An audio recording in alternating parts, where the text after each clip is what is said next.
ما با ایمپریاهای بزرگ خود، ایمپری هخامنشیان و ساسانیان افتخار داریم.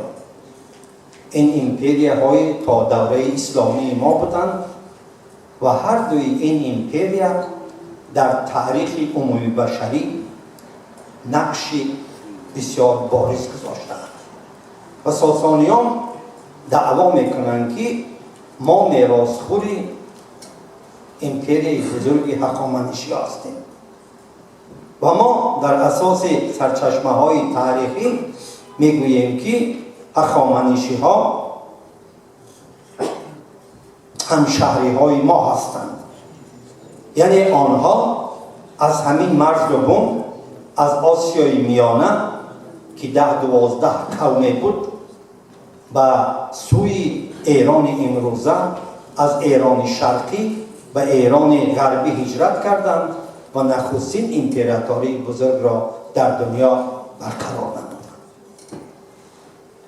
موضوع مشخص است، یعنی سبب‌های شکست ایمپری هخامنشیان از جانب عرب‌ها. مقایسه کنید، پادشاهان هخامنشی، شاهنشاهان هخامنشی، ایمپری هخامنشی کی بود و عرب‌هایی که در بیابان میگشتند اینها کیا بودند و چی سبب بود، چی عامل‌ها بودند که یک ایمپری ابرقدرت، یک ایمپری بزرگ از دست یک گروه صحرانشینان یا از دست یک گروه مردم کوچمنچی، یک گروه مردمی که خیلی در درجه پست ترقیات در همون وقت قرار داشتن شکست خوردن. این یک چیزی آموزنده است و باید که هر یکی ما و شما تفکر کنیم که برای چی این خیلی است و در تاریخ این حادثه ها بارها و بارها رخ دادند و وقتی که سامانیان از بین رفتن ما تا امروز هم وای وای میگوییم که چی شد آخر، سبب چی شد، عیبی کی بود و به خلاصه می آییم که در این از بین رفتن این ایمپری ابرقدرت ساسانیان خودی عامل‌های داخلی بودند و عامل‌های خارجی. اگر این عامل‌ها را اگر به همدیگر مقایسه کنیم، عامل‌های داخلی بیشتر بودند. عیب خود ساسانیان، عیب پادشاهان ساسانی، عیب نظام دولتداری آنها بیشتر. من همین موضوع را در 20 نکته یا در 20 پونکت جای دادم و چون وقتی ما بسیار کم است من حداقل 8-10 تاش را میگویم. خیلی ماندگیش یکان وقتی دیگر اگر زنده باشیم سلامت باشیم و یکان کنفرانس دیگر شد ماندگیش را وقت میگویم. گپ سر آن است که ساسانیان، دولت ساسانیان، لشکر ساسانیان با آسانی شکست نخورد. جنگ‌های زیاده شدند، محاربه‌های زیاده شدند. بعد محاربه‌های زیاد لشکر ساسانیان شکست خورد. این موضوعی که من امروز با شما میگویم از همان ابتدای جنگ‌ها تا کشته شدن آخرین پادشاهی ساسانیان پرویز سیوم است تا 22 ایول سال 1651 است. این طرفش ما دخل نمیکنیم چون که از بین رفتنی یعنی شکستی به طور رسمی همین دولت سال 651 پرم از بین رفت و جنگ‌های زیاد بودن و یکی از این جنگ‌ها بین عرب‌ها و لشکر ساسانیان سال 633 رخ داد که در این جنگ سرفرمانده ساسانیان کشته شد و عرب‌ها به پیروزی رسیدند. این جنگ در تاریخ با نام جنگ زنجیر نام دارد. زنجیر. برای چی جنگ زنجیر؟ مورخان در سرچشمه ها دو وریانت همین هست. یکی میگویند که ساسانیان وقتی که به جنگ آمده بودند همراه خود زنجیرها آوردند، سه زنجیر آورده بودند. بعضی ها میگویند که بعضی سرچشمه‌ها میگویند که زنجیر را برای آن آورده بودند که با پایهای سربازان سامانی اینا اشکال کنند تا سربازان ساسانی از میدان جنگ نگریزند. اما گروه تاریخ نویسان گروه دیگر میگویند که ساسانیان این زنجیرها را برای آن آورده بودند که عربها را شکستند و عربها را زنجیر بند کنند. کدامش که ما نمیدونیم کدامش قبول کنیم، هر دوشان که قریب درست است. برای آن که زنجیر آوردگیشون خواستن عربها را زنجیر بند کنند، این درد سر شد، عربها پیروز شدند، این خودشان زنجیر بند شدند. دیگری از محاربه‌های شدید سال 634 رخ داد و این محاربه در تاریخ با نام جنگ پول یاد می شود. پول، کوپروک، ماست. برای چی؟ برای آنکه دو لشکر از دو جانب در دو طرف دریای فرات جای گرفته بودند. عربها از اون طرف، لشکر ساسانیان از این طرف. ساسانیان تا آنی که عربها بیایند این طرف بیایند، کوپروک را، پول را از بین برده بودند، ویران کرده بودند و عربها توانستند که در یک مدت کوتاه کوپروک را کم و بیش از نو برقرار کنند و با واسطه قایق‌ها را به همدیگر وصل کردند، از بالای قایق‌ها به این طرف دریا گذارند. برای همین این جنگ در تاریخ با نام جنگ پول یاد می شود و یگانه پیروزی که ساسانیان در طول اینقدر محاربه‌های زیاد به دست آورده بودند همین جنگ پول بود. سرلشکر عرب‌ها کشته شد، شکست خورد و ساسانیان دست بالا شدند. و یکی از محاربه‌های بسیار حل کننده و سرنوشت‌ساز در تاریخ جنگ قادسیه است، نزدیکی شهر قادسیه که این ماه دکبر سال 636 بود و در بعضی کتاب‌ها 637 نوشته شده است. ماه دکبر بود. این در نزدیکی قادسیه واقعا زد و خورد شدید شد و در این زد و خورد شدید عرب‌ها به پیروزی رسیدند. سرفرمانده لشکر ساسانیان رستم هرمز کشته شد و درباره کشته شدن رستم هم محمد جلیل طبری در تاریخ الرسل و الملوک و هم ابو علی بلعمی در تاریخ طبری یک روایت دیگر میکنند و در شاهنامه ابوالقاسم فردوسی روایت دیگر است. فردوسی می نویسد که در این زد و خورد 4 روز که دوام کرد، رستم سرفرمانده عرب‌ها سعد وقاص را به جنگ تن به تن دعوت کرد. البته جنگ تن به تن پهلوان اسب، شمشیر، نیزه، گرز، سپر و دیگر چیز، یعنی واقعا پهلوانی قهرمانی. در این زد و خورد بسیار شدید بود بین اینها و رستم سعد وقاص را میزند و سعد وقاص از اسب بیفتد. در همین وقت چنگ و خواب بالا می رود و دیگر رستم جایی را نمی بیند، شمشیرش را بالا می کند، می خواهد که به سر سعد وقاص بزند اما شمشیرش خطا می رود. سعد وقاص از این استفاده کردن رستم را با شمشیر زده می کشد. اما طبری و بلعمی می گویند که در نزد دریا بودند. رستم همچون سرفرمانده هوای بسیار جنوب ایران، هوای عراق، اصلا عراق ما گوییم اگر عراق امروزه پایتخت بود در حدود 24 کیلومتری شهر بغداد امروزه بود، شهر تیسفون. در این بسیار گرم بود و رستم خیمه در زیر خیمه بود، یک باد میخیزد از خیمهش گرفته میبرد و بسیار گرم می شود و زیر پای شترها، در تگ شترها، در سایه شترها می خواهد که استراحت کنند و این شترها پر از بار شترها پر از تنگه و طلا بودند که اینها برای قهرمانی ها به هر کس در همون جاش داده می شد.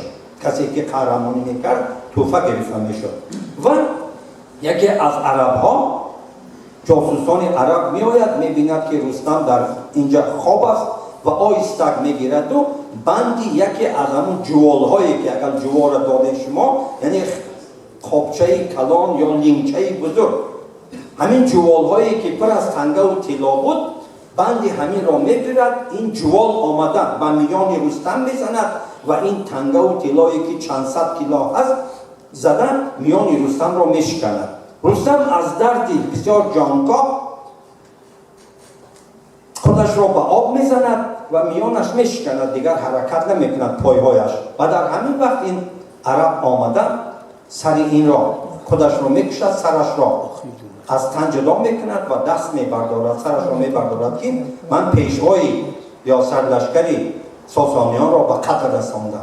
و روحیه لشکری ساسانیان بسیار پس می افتد، روحیه دل شکسته می شوند و در این جنگ ساسانیان شکست می خورند. لشکری ساسانیان 40,000 بود، 30 فیل جنگی داشتند، لشکر عربا 35,000 بود. اما این روحیه بسیار نقشی مهم می بازد. و در همین جنگ تقدیرساز پرچم کاویانی که این پرچم بزرگی که در تاریخ ما هست، این از دست می رود. این پرچم را می گیرد، این عرب با 30,000 دینار می فروشد. حالا آنچه در تاریخ در سرچشمه نوشته است که 1,500,000 دینار ارزش داشت. و این پرچم را می گیرند نزد خلیفه عمر می فرستند. عمر می گوید که بگیرید پارچه پارچه کنید. این شما ویا می دانید که این پر از دور و گوهر بود، یک پوست عادی نبود، پوستی بود که در داخل اینها میلیارد دلار امروزه برین یعنی بایگری بود. میگیرند و بین پیشوایان عرب پارچه پارچه تقسیم میکنند و دور و گوهر را میگیرند و این پوست هایی که باقی مانده را میپرتند، با آتش میزنند و به همین پرچم کاویان در اینجا از دست میرود. و باز این و بالاخره بعد این پادشاه آخرین پادشاه ساسانیان هرمز سه دیگر در پایتخت ماندن نمیتواند. خب از پایتخت فرار میکند، این شهر میرود اون شهر میرود، در طول 14 سال آواره‌گردی میکند، در طول 14 سال میخواهد که لشکر جمع کند و عربهای اشغالگر را از سرزمین پیش کند و به موفقیت نائل نمیگردد و در مرو سال 22 ایولی 651 کشته می شود و به همین امپیری ساسانیان از بین می رود. انکو می آییم بسری این وای بود مردم سرسخن بود، اوکی وای نمیدونم چی بود. به هر حال می آییم مختصرا همین چیزی که من گفتنی هستم به همین چی شد باز تکرار میکنم. یک تفکر کنید یک امپیری بزرگ، یک امپیری که جهان از اون میترسید، یک امپیری که امپراتورهای خود بزرگ ویزانتیا و روم را به زانو زنانده بود، از دست یک گروه پایلوچ‌ها مردم صحراگر شکست میخورد. چند عامل داشت یا عوامل داشت. یکی از سبب‌های شکست خوردن دولت ساسانیان از جانب عرب‌ها آن بود که ساسانیان در چند عصر آخر یا در چند صد ساله آخر همیشه در جنگ با امپری ریم بودن و بعدا با ویزانتی ها بیان و همچنین همزمان آنها ساسانیان هم در مقابل ترک ها جنگیدن در وقت آخر و هم در مقابل این دولتی یا امپراتوری یا حکومتی ایتالیان جنگیدن.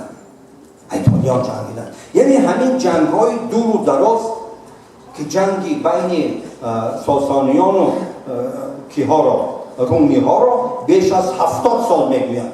در همین جنگ دور و دراز اینها بسیار حکومت دولت بسیار خراب شدند، مردم بسیار خسته شده بودند، سربازان و افسران بسیار خسته شده بودند. یعنی این جنگ های طولانی خزینه دولت را خراب کردند. امروز شما ببینید که جنگ بین روسیه و اوکراین است، روسیه از یک طرف و 50 دولت دنیا از اون طرف. اونها میخواهند که هر چقدر جنگ روسیه و اوکراین طولانی شود برای آنکه روسیه خزینه‌اش خراب شود. بسیار میخواهند که این جنگ طولانی باشد تا روسیه به زانو زند. اونا بیش از 70 سال در مقابل همدیگر جنگیده بودند. یکیش از این بود.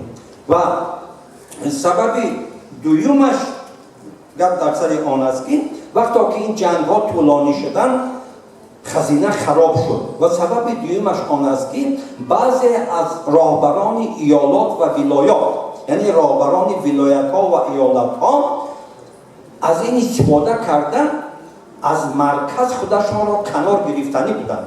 یعنی همین گپ در یک جمله گویم اگر دیگه اینها خودشان را مختار اعلام کردند به خزینه مرکزی دولت ساسانیان دیگر انداز نمی‌سپردند. یعنی بقای هر یک دولت یکی از پایه های اصلی همون دولت همین انداز است. انداز که نباشد، درآمد که نباشد، خزینه که خالی شد، دولت دیگر آنقدر پایدار نمی‌ماند. این سبب دویمش بود.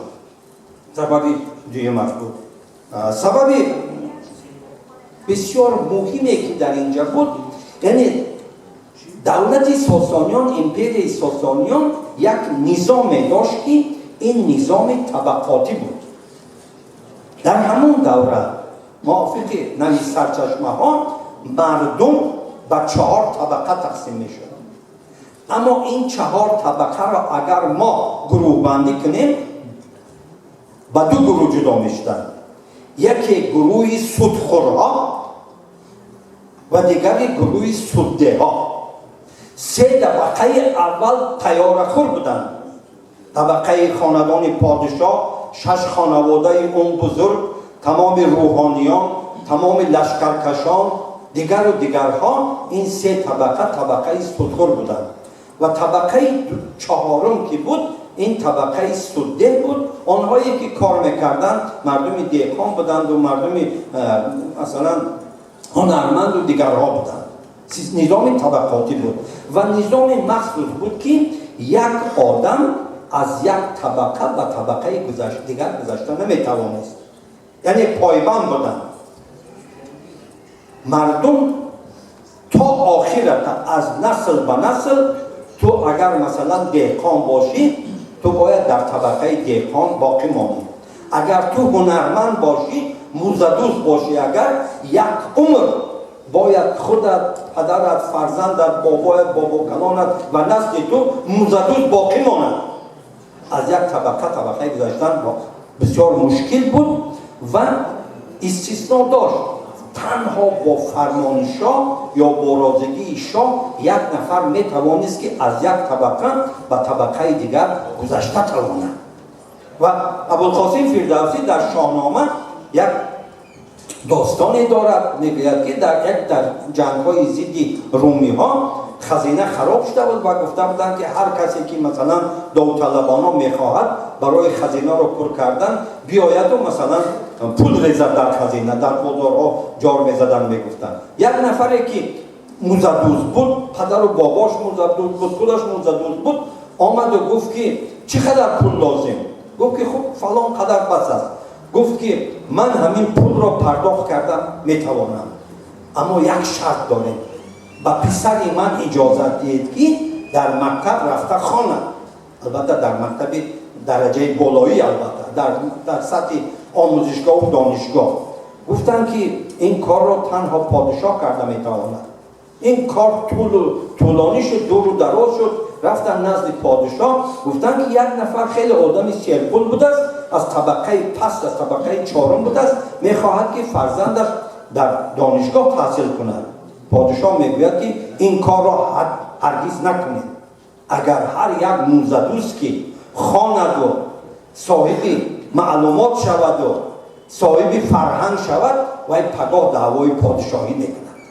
این کار را نکنید. هر کس کار خودش کند و به این اجازت نمیدهند. این نوشته های فردوسی است. و چیزی دیگری که بود، مسئله دیگر، پادشاهان ساسانی بسیار مغرور بودند، خودپسند بودند و حقشان هم بود. دنیا در زیر دستشان بود. اینها عربها را، دشمن را نتوانستند که به این دشمن بهای واقعیتی هم بها دادن نتوانستند. من 2 مثال میزنم. وقتی که حضرت محمد به 8 کشور همسایش نامه نوشت سال 628 و یکی از کشورها این امپریای ساسانیان بود و تیسفون هم نامه نوشتند و نوشته بود که بیا مسلمان شد. هیچی دیگر تو دین ما را قبول کن، تو خودت پادشاه باقی میماند، امپریت باقی میماند، کار کردن گیره. فقط شما بگید که ما مسلمان شدیم، ما اسلام آوردیم. و وقتی که نامه را میخوانند اول نام حضرت محمد بود و بعد نام خسرو پرویز بود. برای آنکه نام محمد پیش از نام خسرو آمده است آنقدر عصبی می شود که همون نامه‌ای که در پوست نوشته است همون را تکه کرده می پرتاید. این محمدش کی است که نامش را فامیلیش را پیش از من می نویسد؟ تا چقدر درجه اینها خودبین بودند، خودپسند بودند، خودخواه بودند. این یک مسئله دیم. پیش از جنگ قادسیه، پیش از محاربه قادسیه، سرفرمانده لشکر ساسانیان سعد وقاص 8 نفر را با نامه به نزد همین آخرین پادشاه ساسانیان یزدگرد سییم میفرستد و در اونجا گفته، در نامه گفته شده بود که بیا مسلمان شو. اگر مسلمان نمیشه جزیه بده، یعنی حق ما را بده، دالیه ما را بده و تمام دیگه کار کردن بگیر. مسلمان هم نشه میشه پول ما بده.